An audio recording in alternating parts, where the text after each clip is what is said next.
Assalamualaikum, apa kabar teman-teman semua? Semoga selalu dalam keadaan sehat, banyak keberkahan dan kebahagiaan dari Tuhan Yang Maha Esa ya. Amin. Alhamdulillah aku bisa upload video YouTube lagi dan mudah-mudahan video ini belum terlambat ya. Karena sesuai dengan judulnya aku akan share tentang gajian di bulan Mei ini. Dan sebenarnya gajiannya Pak Suami itu adalah setiap awal bulan. Cuman ini kan udah sampai pertengahan bulan nih. Mudah-mudahan videonya masih relevan ya. Dan di video kali ini ada yang sedikit berbeda. Kalau biasanya aku hanya akan merinci uang bulanan yang dikasih sama Pak Suami ke aku. Di video kali ini aku akan bakal sedikit lebih memperjelas tentang semua pendapatan dan pengeluaran di keluarga kami. Jadi tonton terus videonya sampai dengan selesai ya. Nah, ngomong-ngomong tentang budgeting, aku mulai budgeting ini tuh berbarengan dengan saat aku memulai video di YouTube. Kalau nggak salah sih bulan Juli tahun 2021 ya. Nah, sekarang tuh udah bulan Mei aja di tahun 2022. Nggak berasa banget sih, berarti udah sekitar 10 bulanan ya aku menerapkan budgeting ini di keluarga aku untuk mengatur keuangan keluarga. Banyak banget sih hal positif yang aku rasain selama menerapkan budgeting.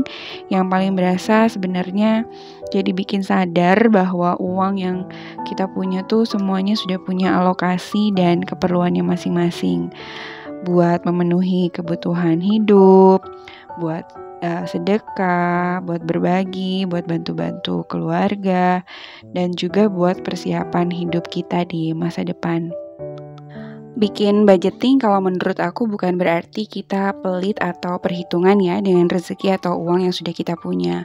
Aku melihatnya lebih ke bertanggung jawab atas apa yang sudah Tuhan kasih buat kita dan keluarga. Memanage pendapatan yang kita punya agar bisa hidup baik untuk saat ini dan masa depan kita nanti. Nah, sebelum masuk lebih detail ke videonya, aku mau disclaimer dulu ya.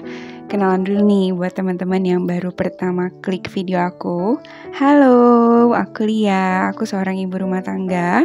Aku bukan ahli keuangan, aku hanya senang berbagi bagaimana aku mengatur keuangan keluarga aku dan sesekali juga sharing tentang keseharian aku sebagai ibu rumah tangga. Dan di video kali ini nanti aku akan menjelaskan tentang uang bulanan yang diberikan oleh suami. Dan itu hanya uang yang kami gunakan untuk keperluan dapur atau rumah saja.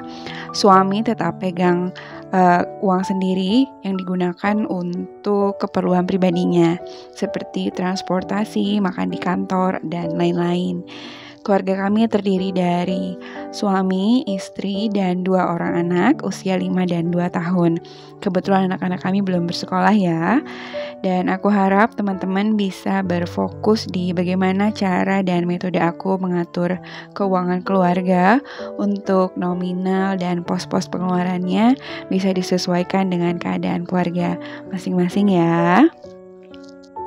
Kalau ngomongin budgeting sebenarnya banyak banget ya video-video yang mengajarkan tentang metode budgeting untuk pemula atau buat ibu-ibu rumah tangga.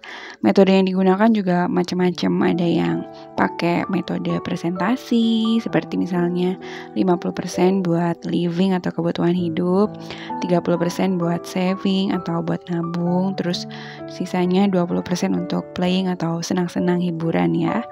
Atau ada juga metode kakeibo yang sering digunakan sama orang Jepang yang merinci semua pendapatan dan pengeluaran rumah tangga secara detail dan juga menyisihkan sebagian untuk tabungan atau saving.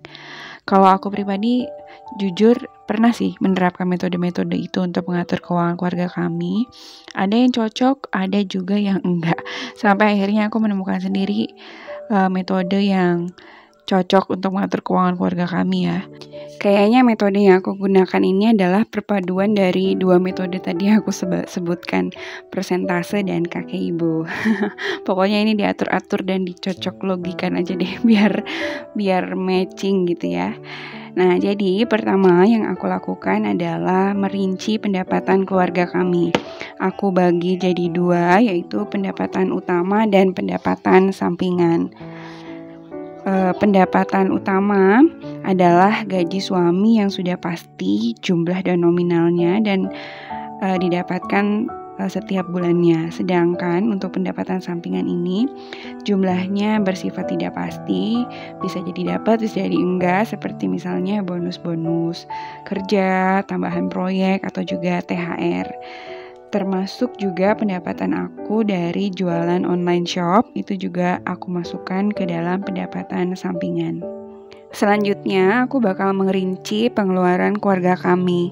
Pertama, itu adalah untuk pemenuhan kebutuhan hidup keluarga, termasuk hutang dan cicilan-cicilan yang harus dibayar. Nah, kenapa aku memilih untuk merinci kebutuhan hidup terlebih dahulu? Ini juga sebenarnya berdasarkan pengalaman ya. Jadi aku pernah menyisihkan untuk tabungan terlebih dahulu, kalau nggak salah sekitar 10-20% waktu itu, untuk dana darurat, untuk pendidikan, untuk investasi, dan lain-lain. Baru kemudian sisanya aku kategorikan untuk kebutuhan hidup. Ternyata pas pelaksanaannya tidak berhasil, karena tabungan ujung-ujungnya selalu keambil lagi buat memenuhi kebutuhan hidup. Mungkin karena kondisi keluarga aku masih punya cicilan hutang ya, jadinya gitu deh. Jadi balik lagi sadar diri bahwa sekarang prioritas pertama kami adalah untuk melunasi hutang terlebih dahulu, baru kemudian memenuhi kebutuhan hidup, dan sisanya bisa buat di saving atau buat investasi. Di living ini juga termasuk tadi uang bulanan yang biasa dikasih suami kepada aku ya, sebesar 5 juta rupiah. Nah, nanti seperti biasa aku akan menjelaskan lebih rinci tentang uang bulanan ini ya, teman-teman. Kayak yang aku tadi bilang di awal video ya teman-teman, metode budgeting itu harus disesuaikan dengan kondisi keluarga kita masing-masing. Bisa saja sih kita mencontoh metode-metode yang berseliweran di YouTube atau di media sosial lainnya, tapi semuanya harus tetap kita praktekkan di keluarga kita biar kita tahu mana nih yang cocok buat keluarga kita. Karena memang pada dasarnya kan budgeting itu ilmunya praktikal ya, jadi harus dicoba sendiri, trial dan error, sampai akhirnya ketemu metode yang paling tepat buat keluarga kita. Nah, ini selanjutnya aku baru menyisihkan buat saving atau tabungan. Kami baru punya tabungan untuk dana pendidikan, dana darurat, dan investasi. Kalau buat investasi ini suami aku sendiri yang atur ya, jadi aku tidak tahu menau. Dan salah gak sih kalau misalnya aku, keluarga kami menyisihkan saving terakhir? Salah kayaknya nih ya, nanti kayaknya keluarga kami bakal gak punya tabungan. Dulu aku juga mikir kayak gini sih, tapi ternyata setelah dijalanin dan maksa punya tabungan di awal, itu malah makin salah. Kebutuhan hidup kami jadi tidak terpenuhi, ujung-ujungnya ya tabungan kami lagi. Sedih kan. Jadi sebenarnya ya nggak ada yang benar yang salah sih ya. Balik lagi semuanya harus disesuaikan dengan kondisi. Dan yang terakhir ini baru aku kategorikan untuk giving atau berbagi, untuk zakat, untuk sedekah, dan juga untuk orang tua.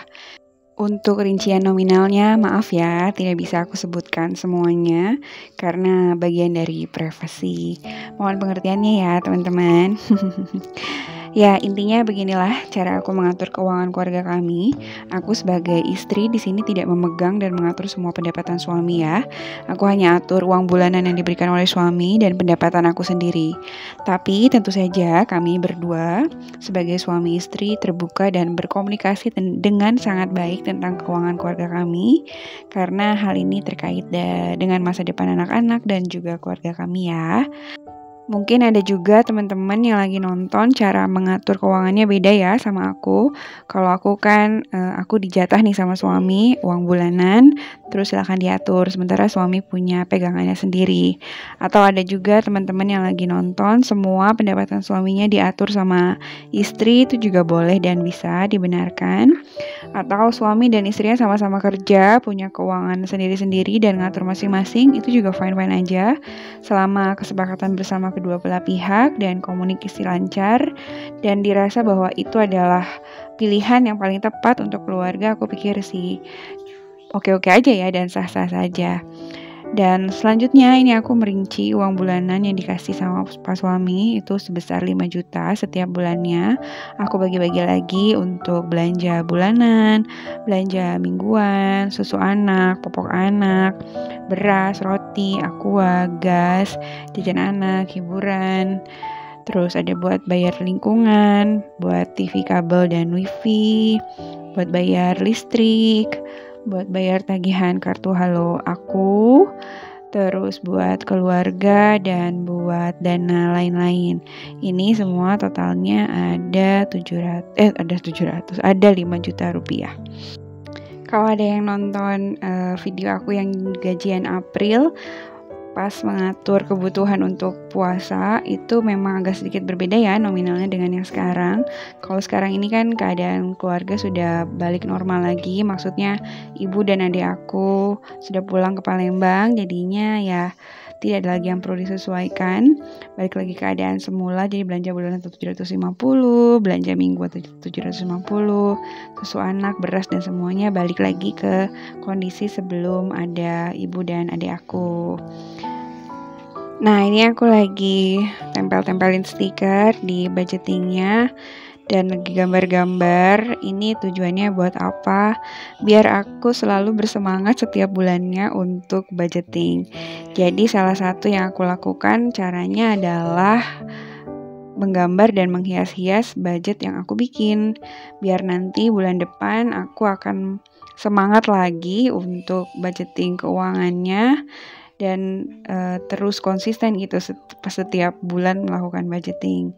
Kalau teman-teman punya cara yang berbeda untuk memberikan semangat setiap bulannya buat budgeting, misalnya digambar atau mungkin dikasih stiker atau sekedar ditulis di tabel-tabel biasa gitu, ya pilih saja apa yang bikin teman-teman spark joy biar setiap bulannya terus semangat bikin budgeting, biar konsisten gitu ya.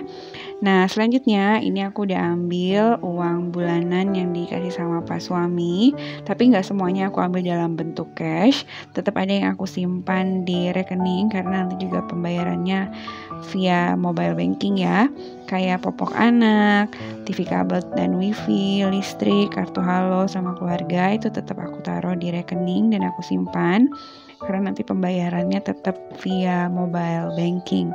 Dan ini yang cash itu aku ambil untuk kebutuhan harian saja, misalnya kayak belanja bulanan ini sebesar 750.000, terus belanja mingguan 750.000 juga. Ini aku bagi jadi 5 minggu.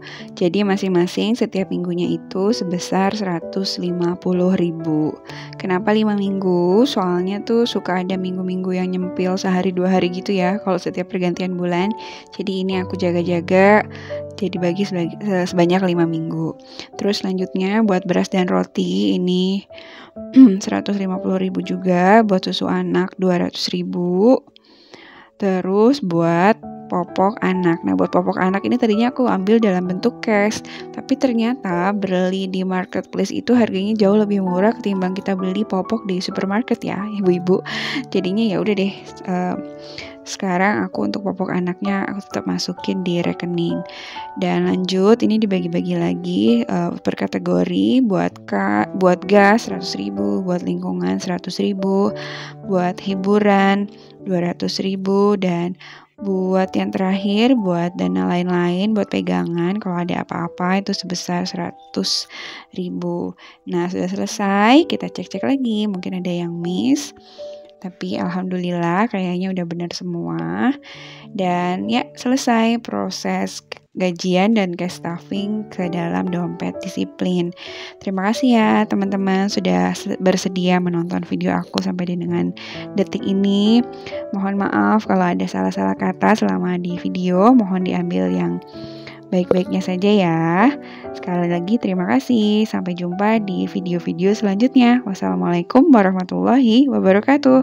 Bye-bye.